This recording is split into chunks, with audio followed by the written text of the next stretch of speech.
9 தெய்வம் தான். என்னென்ன தெய்வம் அது அப்படின்னா, நவகிரகங்கள் இருக்கு இல்லையா, நவகிரகங்களோட அதிதேவதை நவதேவதைகள் தான்.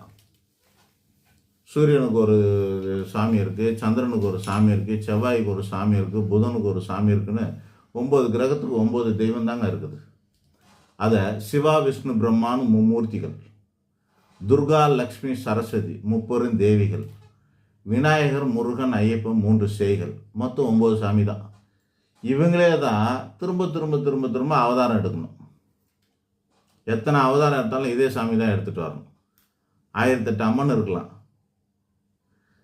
1008 அம்மன் இருக்கலாம், 12 ஜோதிர்லிங்கம் இருக்கலாம், எல்லாமே ஒரே சிவன் தான். 108 திவ்ய தேசங்களில் இருக்க பெருமாளும் ஒரே பெருமாள் தான். புரியுதுங்களா? அந்த மாதிரி எல்லாமே இந்த 9க்குள்ளேயே அடங்கி போச்சு. நியூமராலஜி எண்ணிக்கை அப்படிங்கிறது இந்த 9க்குள்ளேயே அடங்கி போயிடும். நியூமராலஜி எண்ணிக்கையும் 9க்குள்ளே அடங்கி போயிடுது. நவகிரகங்கள் 9க்குள்ளே அடங்கி போயிடுது. இந்த உலகத்தில் இருக்கிற எல்லா விஷயங்களும் சில சில கோட்பாடுக்குள்ளே அடங்கிறது. அதாவது முக்குணங்களால் ஆனது, சத் ரஜஸ் தமஸ் அப்படிங்கிற முக்குணங்களால் ஆனது தான் இந்த உலகம். பஞ்சபூதங்களால் ஆனது இந்த உலகம். இந்த எதை எடுத்தாலும் அந்த 5 பூதத்துக்குள்ளே தான் இருக்கும். இப்படி இருக்குது. அதே போல் நவகிரக ஆளுமைக்கு உட்பட்டது தான் இந்த கிரகம். எதையாவது ஒன்று எடுத்தோம்னாக்கா அதுக்குள்ளே 9 கிரகத்தோட ஆளுமையும் அதுக்குள்ளே இருக்கும். ஒன்று பிரதானமாக இருக்கும். இப்போ இதை எடுத்துக்கிட்டோம் அப்படின்னாக்கா, இது வாட்டர் பாட்டில் அப்படின்னாக்கா, இந்த வாட்டர் பிளாஸ்டிக் அப்படின்னாக்கா, இந்த பிளாஸ்டிக் செவ்வாயோட ஆதிக்கத்து உட்பட்டதுன்னு அர்த்தம். அந்த மாதிரி எதை நம்ம தொட்டோம்னாலும் அதுக்குள்ளே 9 கிரகம் ஆளுமையும் இருக்கும். அதில் பர்டிகுலராக ஒரு கிரகம் பிரதானமாக இருக்கும். ஆக மொத்தத்தில் உலகமே இந்த 9 கிரகத்துக்குள்ளேயே முடிஞ்சு போகுது. 10, 11 ஏகப்பட்ட கிரகங்கள் இருக்கிறதா சொன்னாலும் அது நம்மளை இம்ப்ளிமெண்ட் பண்ணுறது கிடையாது.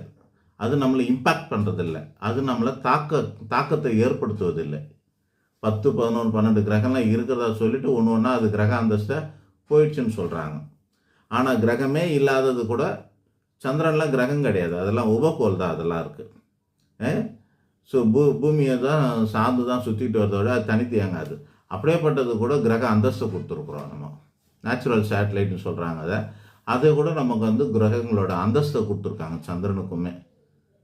ஆக 9 கிரகம்தான். உலகம் எல்லாமே 9க்கு 9ங்கிற எண்ணிக்கைக்கு உட்பட்டது ஆன்மீகம், 9 என்ற எண்ணிக்கைக்கு உட்பட்டது ஜோதிடம், 9 என்ற எண்ணிக்கைக்கு உட்பட்டது நியூமராலஜி.